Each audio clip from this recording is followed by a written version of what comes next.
हे दोस्तों, welcome back to my another video. आज के वीडियो में हम लोग सीखने वाले हैं कि इस तरीके के सेंटेंसेस को इंग्लिश में बनाने के लिए किस स्ट्रक्चर का यूज किया जाता है। First of all, let me read some sentences.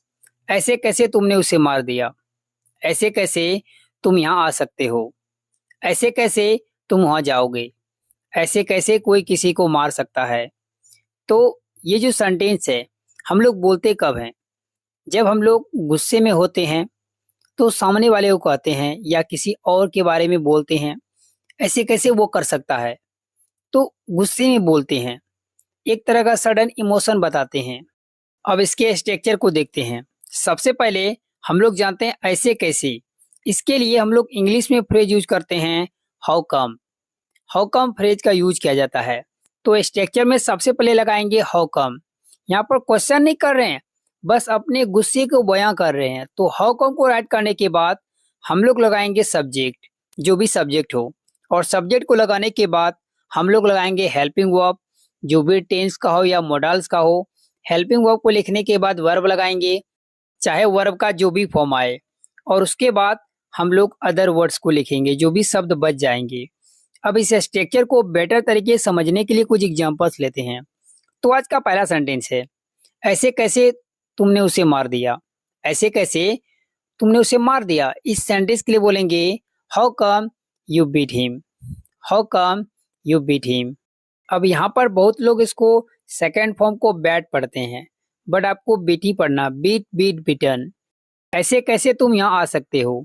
इस सेंटेंस के लिए आप कहिएगा how come you can come here. How come you can come here. Next sentence, ऐसे कैसे तुम वहां जाओगे। इसके लिए बोलेंगे how come you will go there.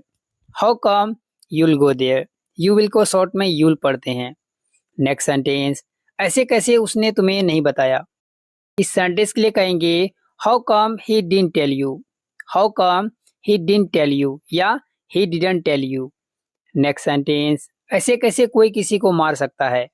इस सेंटेंस के लिए कहेंगे how come someone can beat anyone. How come someone can beat anyone. अब यहाँ पर समवन की जगह एनीवन भी लगा सकते हैं, और दोनों जगह लगा सकते हैं, दोनों जगह समवन भी लगा सकते हैं। कोई भी किसी को, मतलब किसी को भी वहां पर एनीवन लगा सकते हैं।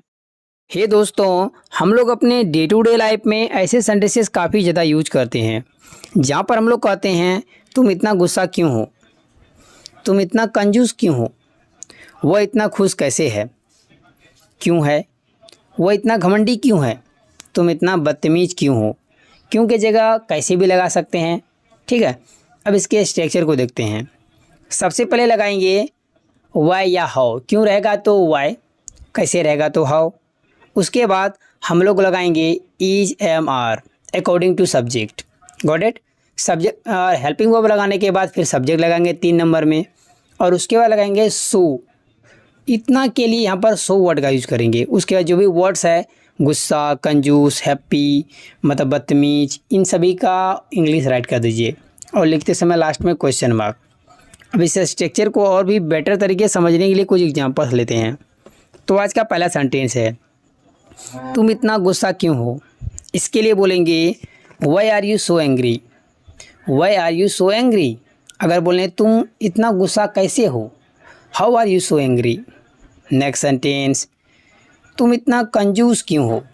इसके लिए बोलेंगे why are you so miser. Why are you so miser. Next sentence, वो इतना खुश क्यों है, या वो आज इतना खुश क्यों है। इसके लिए बोलेंगे why is he so happy today. Why is he so happy today. Next sentence, वो इतना घमंडी क्यों है। इसके लिए बोलेंगे why is she so arrogant. Why is she so arrogant. Next sentence, तुम इतना बदतमीज क्यों हो। इसके लिए बोलेंगे why are you so insolent. Why are you so insolent. Insolent का मतलब होता है बदतमीज। गाइज, इसी जुड़े मैं आपको एक सेंटेंस दे रहा हूँ, उसको ट्रांसलेट कीजिए, ऐड कीजिए कमेंट बॉक्स में। If you make any mistake then I will correct it. Guys, how did you find my video. If you really like this video, please like, comment and subscribe, and do not forget to share this video. Thanks for watching friends. Bye bye.